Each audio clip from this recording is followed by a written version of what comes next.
Olá a todos, meu nome é Fernando Fidelix Nunes e neste vídeo eu vou falar com vocês a respeito da carta a El-Rei Dom Manuel sobre o achamento do Brasil, de Pero Vaz de Caminha, que é uma obra do Paizum da UNB.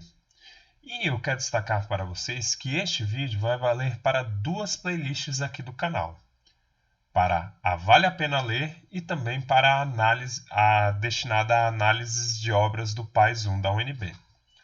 Antes de começar a análise da obra, eu quero pedir que vocês se inscrevam no canal e deixem um like no vídeo, pois isso vai nos ajudar muito neste projeto de difusão de arte, cultura e conhecimento aqui no YouTube. Também destaco para vocês esta edição. Eu recomendo para vocês essa edição da editora Vozes, uma edição de bolso muito boa e a um preço muito acessível. Costuma custar essa edição menos do que um hambúrguer por aí, né? Do que um sanduíche que muitos adolescentes compram por aí e muitas pessoas normalmente comem, né? Então é uma edição muito boa, com ótimas explicações que ajudam a entender melhor o texto, inclusive com algumas notas de explicação. Tá bom, gente? Antes de entrar na carta em si, a gente precisa entender um pouco sobre a expansão marítima portuguesa.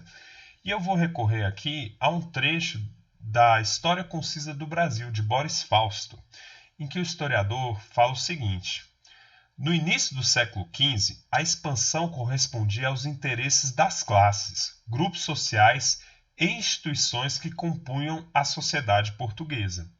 Para os comerciantes, era a perspectiva de um bom negócio. Para o rei, era a oportunidade de criar novas fontes de receita, numa época em que os rendimentos da coroa tinham descido muito, além de ser uma boa forma de ocupar os nobres e motivo de prestígio. Para os nobres e os membros da igreja, servir ao rei ou servir a Deus, cristianizando povos bárbaros. Aqui o povos bárbaros entre aspas, né? Porque essa era uma visão que os europeus tinham em relação aos indígenas brasileiros. Resultava em recompensas e em encargos cada vez mais difíceis de conseguir nos estreitos quadros da metrópole. Para o povo, lançar-se ao mar significava sobretudo emigrar, a tentativa de uma vida melhor, a fuga de um sistema social opressivo. Dessa convergência de interesses, só ficavam de fora os empresários agrícolas, para quem a saída de braços do país provocava o encarecimento da mão de obra. Tá bom, gente? Então aqui vamos colocar algumas coisas bem claras para vocês. A expansão marítima, né, correspondia aos interesses dos grupos, das classes, dos grupos sociais e das instituições portuguesas. Era importante para os comerciantes, era importante para o rei, era importante também para a nobreza, era importante também para o povo.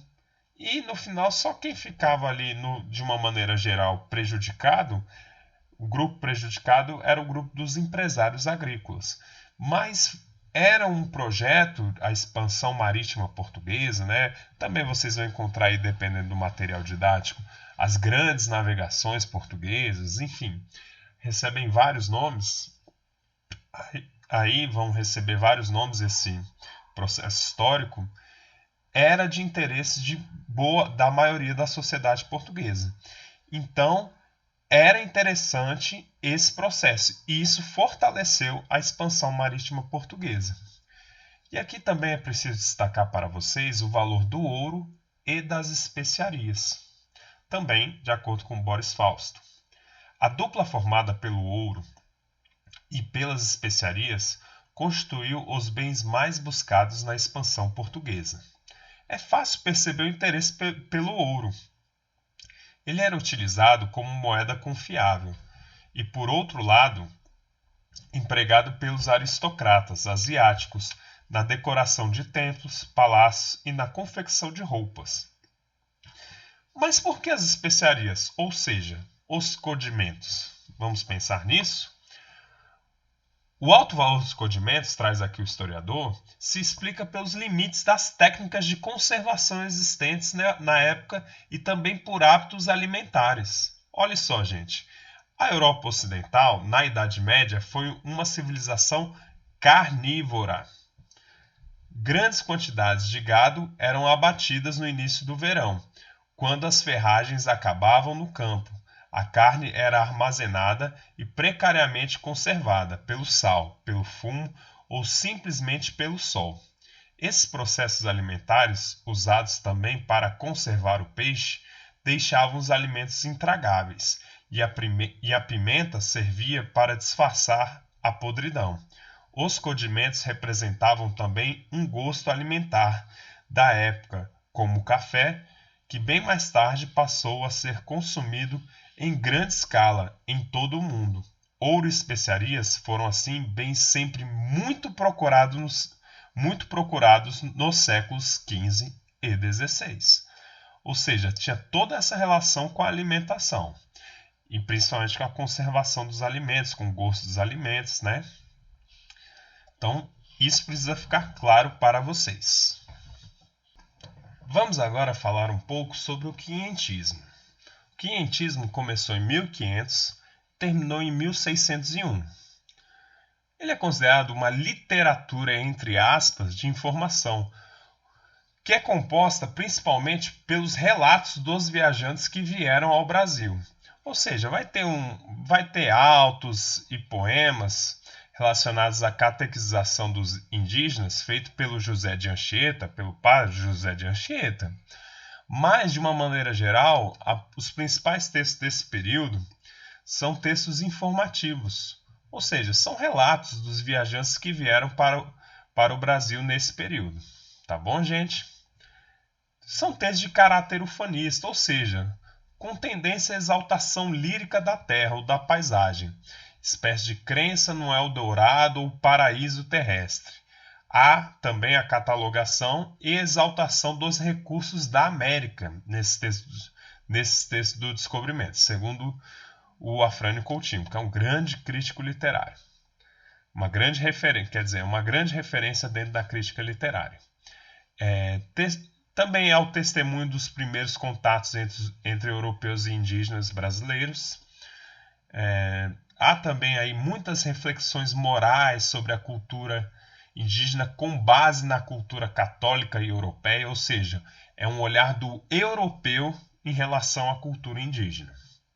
Lembrando, aqui os relatos escritos, de uma maneira geral, partem da visão dos europeus em relação aos indígenas. Há também a ânsia dos portugueses em encontrar riquezas e explorar a terra descoberta. Como eu comentei com vocês, tem autos e textos para a catequização dos indígenas, né? E esses textos foram principalmente feitos pelo padre José de Anchieta. E os principais autores é o Pedro de Magalhães Gândavo, o José de Anchieta e o Pero Vaz de Caminha, sobre o qual falaremos agora. Pero Vaz de Caminha nasceu em 1450 e faleceu em 1500. Ele era fidalgo português e foi escrivão da esquadra de Pedro Álvares Cabral. Vamos aqui a um trecho da edição que eu recomendei para vocês aqui, de um texto base que explica, né, um pouco alguns aspectos dessa carta, que está nessa edição aqui da editora Vozes, né, a carta de Pero Vaz de Caminha, em que o Leandro Garcia Rodrigues vai falar o seguinte: em 1500, Caminha foi nomeado escrivão da feitoria a ser erguida em Calicut, na Índia, razão pela qual se encontrava na nau capitânia da Armada de Cabral, naquele mesmo ano. Ele era letrado, trabalhara como arquivista para o Duque de Bragança, foi próximo de reis e nobres do seu tempo, faleceu em combate durante um ataque muçulmano à feitoria de Calicut, em 16 ou 17 de dezembro de 1500. Ou seja, ele morreu no mesmo ano em que ele escreveu a carta. Aqui duas curiosidades bem interessantes sobre a carta é que a carta ficou mais de 200 anos, depois chegou ao rei de Portugal naquela época, em 1500, ela, mais ou menos, ela ficou 200, tendo como referência 1500, ficou mais de 200 anos sem ser acessada, até que em 1773, José Seabra da Silva, arquivista-mor, encontrou o documento original, que tinha 27 folhas, no arquivo da Torre do Tombo, em Portugal, e fez uma cópia.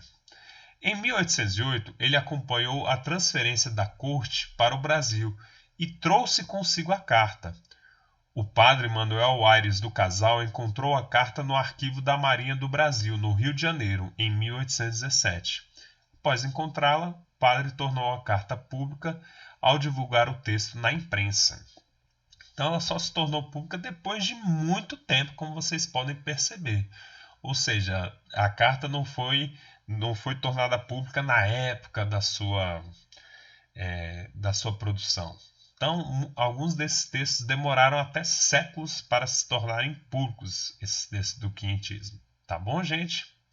E essas informações eu também peguei aqui da edição da editora Vozes, que se vocês quiserem adquirir, está lá, essa edição está logo aqui abaixo na descrição do vídeo, o link para vocês comprarem esse livro.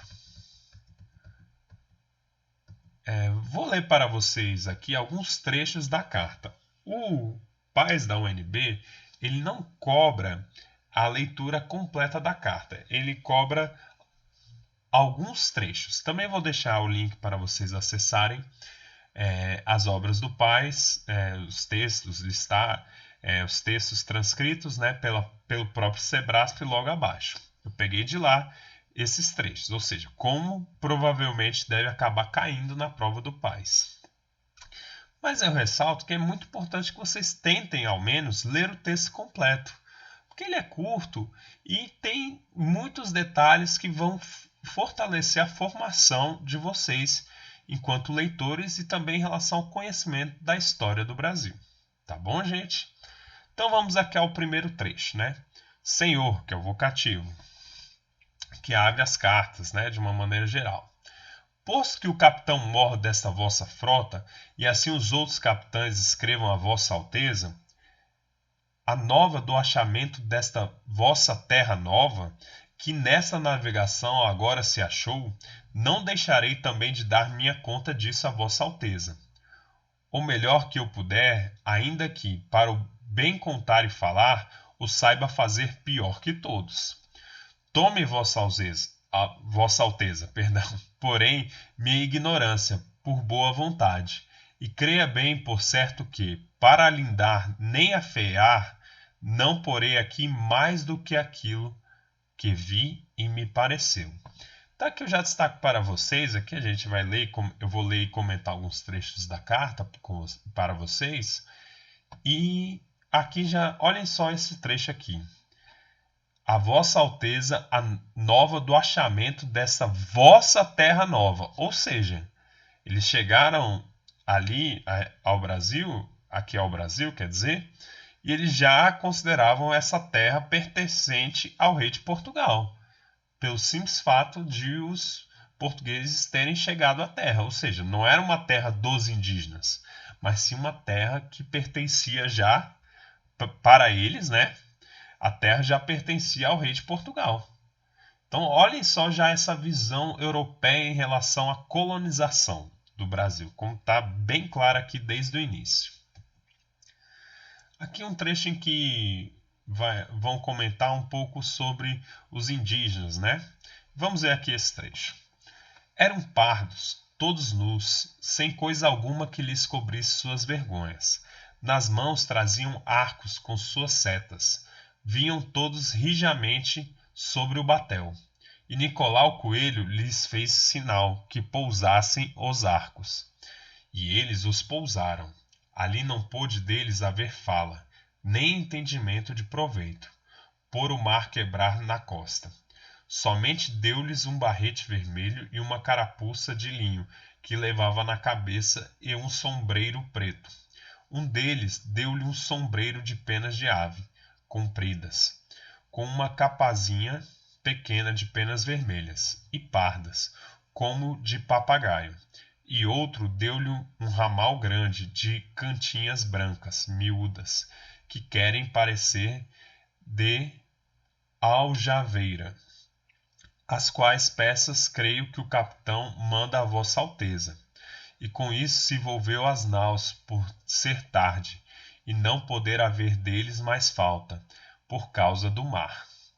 Então aqui eu também destaco para vocês, né, que chamava muita atenção dos portugueses o fato dos indígenas andarem todos nus.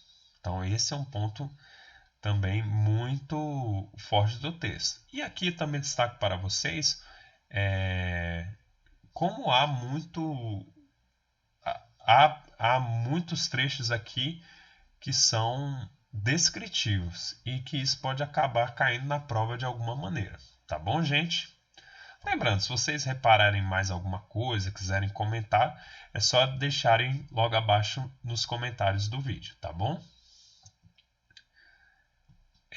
Aqui também é colocado, né, sobre os povos indígenas, né? A feição deles é serem pardos, maneira de avermelhados, de bons rostos e bons narizes, bem feitos. Andam nus, sem nenhuma cobertura, nem estimam de cobrir ou de mostrar suas vergonhas. E nisso tem tanta inocência como em mostrar o rosto.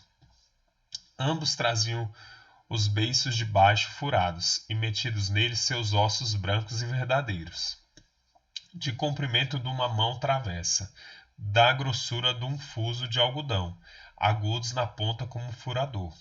Entre o beiço e os dentes é feita como roque de xadrez, ali encaixado, de tal sorte que não os molesta, nem os estorva no falar, no comer ou no beber. Os cabelos seus são corredios e andavam tosquiados, de tosquia alta, mas que de sobrepente, de boa grandura, e rapados até por cima das orelhas. Ou seja, a gente vê aqui uma tentativa, né, do Pero Vaz de Caminha de descrever os indígenas com detalhes. Esse é um ponto muito forte da carta. Ele vai ter, claro, é com um olhar europeu. É importante que isso fique claro para vocês. É um olhar de um europeu sobre a cultura e os povos indígenas. E isso é destacado aqui durante a carta inteira. Mas aqui a gente também precisa destacar que ele tinha essa preocupação de registrar aqui como ele percebia as principais características dos povos indígenas. Tá bom, gente? Nesses trechos. Vamos aqui a outro trecho. O capitão, quando eles vieram, estava sentado em uma cadeira, bem vestido, com um colar de ouro muito grande ao pescoço, e aos pés uma alcatifa por estrado. Sancho de Tovar, Simão de Miranda, Nicolau Coelho, Aires Correias e nós outros que aqui na nau com eles vamos, sentados no chão pela alcatifa. Acenderam-se tochas, entraram, mas não fizeram sinal de cortesia, nem de falar ao capitão nem a ninguém. Porém um deles pôs olho no colar do capitão, e começou de acenar com a mão para a terra, e depois para o colar, como que nos dizendo que ali havia ouro. Também olhou para um castiçal de prata, e assim mesmo acenava para a terra, e novamente para o castiçal, como se lá também houvesse prata. Ou seja, esse trecho aqui deixa muito evidente o interesse dos portugueses em descobrir riquezas naturais no Brasil para explorar.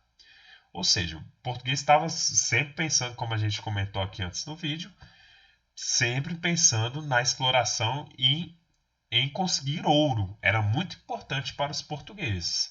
E aqui ouro e prata eram metais, ainda hoje são metais muito preciosos, e eles consideravam isso o tempo todo. Eles pensam isso e ele fez esse relato de maneira muito evidente. Continua daqui. Parece-me gente de tal inocência que se homem os entendesse e eles a nós, seriam logo cristãos, porque eles, segundo parece, não têm nem entendem nenhuma crença. E, portanto, se os degredados que aqui hão de ficar aprenderem bem a sua fala e os entenderem, não duvido que eles, segundo a santa intenção de Vossa Alteza, se hão de fazer cristãos e crer em nossa fé, a qual praza a nosso Senhor que os traga, porque certo, esta gente é boa e de boa simplicidade. Imprimir-se-á ligeiramente neles qualquer cunho que lhes queira que lhes quiserem dar, perdão. E pois nosso Senhor, que lhes deu bons corpos e bons rostos, como a bons homens, por aqui nos trouxe, creio que não foi sem causa. Portanto, Vossa Alteza, que tanto deseja acrescentar à Santa Fé Católica, deve cuidar da sua salvação, e prazerá a Deus que com pouco trabalho seja assim. Ou seja, aqui a gente já percebe esse olhar também de imposição da cultura católica e essa intenção muito clara dos portugueses de tornarem os indígenas cristãos. Então isso estava muito forte na visão dos portugueses. Eles queriam tornar os indígenas cristãos. Reforçando aqui essa visão, né? Eles colocavam eles como inocentes e também como pessoas que não tinham nenhuma crença. Essa era a visão do Pero Vaz de Caminha em relação aos indígenas. Então, isso é colocado em vários momentos da carta, tá bom, gente? Ou seja, esse projeto de impor a cultura católica aos indígenas. Aqui é o trecho final da carta, né? Eu destaco para vocês. Pelo sertão nos pareceu vista do mar muito grande, porque a estender olhos não podíamos ver senão terra com arvoredos, que nos parecia muito longa. Ou seja, aqui eles já percebiam que a terra era muito grande, né? Que o Brasil era um lugar muito grande, né? Nela até agora não podemos saber que haja ouro, nem prata, nem coisa alguma de metal ou ferro, nem lhe ouvimos. Porém, a terra em si é de muito bons ares, assim frios e temperados como os de entre Douro e Minho, porque neste tempo de agora os achávamos como os de lá. Ou seja, também destaca aqui que não acharam ouro nem prata, nem metal, o ferro, mas a terra em si era de muitos bons ares, né? Então ele já percebeu, olha, aqui é uma terra que pode ser bem explorada, né? E continua, e o Pero Vaz de Caminha continua, né? Águas são muitas, infindas, e em tal maneira é graciosa que, querendo-a aproveitar, dar-se-á nela tudo, por bem das águas que tem. Ou seja, poderia ser muito bem explorada essa terra devido à riqueza das águas, a riqueza hídrica do Brasil. Já foi notada pelos portugueses desde o início. Claro, também os indígenas percebiam isso, né? Que o Brasil tinha muita água, né? Que era uma região com muita água, né, gente? E aqui, lembrando, aqui é um trecho, gente, muito forte em relação à exploração do Brasil. Então, esse trecho final aqui da carta deixa muito clara a intenção dos portugueses em explorar o Brasil. Porém, o melhor fruto, e aí mais uma vez que é colocada a questão, que nela se pode fazer, me parece que será salvar esta gente. E esta deve ser a principal semente que Vossa Alteza em ela deve lançar. Ou seja, aí ele vai comentar também fica aí, é possível inferir, né, que ele está falando também da cultura católica. Beijo as mãos de Vossa Alteza, deste porto seguro, da vossa ilha de Vera Cruz, como ficou conhecida o Brasil naquele momento. Hoje, sexta-feira, 1º dia de maio de 1500, Pero Vaz de Caminha. Aqui uma pergunta que vocês me fazem sempre, né? Como pode cair essa obra no PAS, afinal? O PAS é o Programa de Avaliação Seriada da UNB, né? Pode cair a análise morfossintática do período simples, né? Interpretação de um trecho da obra. Aqui também eu destaco para vocês que pode cair algum item relacionado não só à identificação do sujeito, de um verbo, mas também a identificação da referência que se faz a um pronome. Por exemplo, pronome ele, de repente, está fazendo referência a quem? Isso pode cair, tá bom, gente? Compreensão do interesse português em explorar a região. Isso precisa ficar muito evidente para vocês. Há na carta, de forma muito explícita, o interesse português em explorar a região que é o Brasil hoje, né? Também tem a identificação de trechos descritivos e narrativos, ou seja, pode acabar caindo algum item relacionado ao tipo textual. Tem a compreensão do vocabulário e a identificação de mudanças linguísticas. Pode cair, de repente, algum item para vocês inferirem o significado de uma palavra dentro do texto. E também perceber ali que o português falado escrito, né, no caso, pelo Pero Vaz de Caminha, o português escrito em 1500, mudou muito para o português que escrevemos hoje no Brasil em 2023, né? Que é o momento que eu estou gravando este vídeo. Também é importante destacar que pode haver itens que construam um diálogo entre os conteúdos de literatura, sociologia e história. E por fim, eu destaco para vocês que na prova de redação, a obra pode ser um texto motivador para se discutir o processo de colonização do Brasil e as relações entre os europeus e os povos indígenas do Brasil. Tá bom, gente? É isso. Espero que tenham gostado da aula. Ficaram com alguma dúvida? Se tiverem qualquer dúvida, deixem nos comentários abaixo aqui do vídeo que eu estarei aqui para ajudá-los. Tá bom, gente? É isso. Tchau e até a próxima.